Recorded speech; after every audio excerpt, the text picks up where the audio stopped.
Welcome back, ladies and gentlemen. Today we're talking about a real-life application. Not necessarily exactly how we'd use it, but here's a crop circle. And probably one that's made up because it looks like a general picture, but you get the idea. And somebody was curious, hey, what is the radius? Well, remember, the radius is the measure of the line from the center of our circle, which to me looks like it's about right here, all the way over. And now what's nice is later on, all the way over to the edge of the circle. Later on in later math classes, you'll actually be able to determine exactly where the center point is, so you can find exactly how long this radius. Right now, it's kind of a guess, but we actually have information that can tell us. So let's work on the idea of what we need to be able to substitute in. The area of the crop circle is 45,216 feet. Well, that's important because it's saying that is the area. In other words, we can plug that in or substitute. So I'm going to go ahead and do that, 45,216. From there, I'm just going to continue writing. Now, normally we would keep pi as pi. That's called keeping it in terms of pi. However, they give us a value of pi to use. When that happens, we go ahead and use 3.14. Remember, we don't always use 3.14, and we'll go over why in class. Now, what we don't know is what this radius is, but we do know that it's always going to be squared. I now have a formula that has one variable, which means I can solve for that item or for that variable.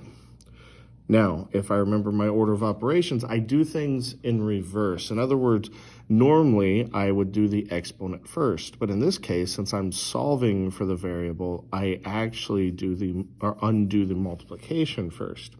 So to undo multiplication, I have to use division. And I have to do that to both sides. So I'm going to grab my calculator because 45,000 is a much bigger number than I can really do in my head easily. Some people can, not me. So 14400, 14,440. So 14400. I like to use commas, you don't have to, but once I'm above thousands, I can get into 10,000s, I tend to do that.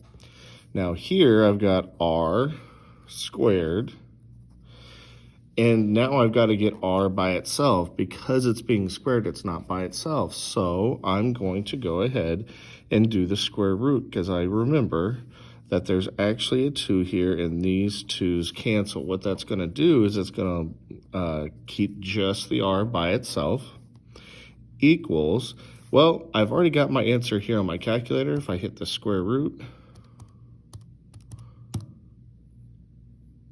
I don't think that was right. 14400. There we go. Whew, I knew something was off. All right, 120. So what we get is technically we get r is equal to plus or minus 120.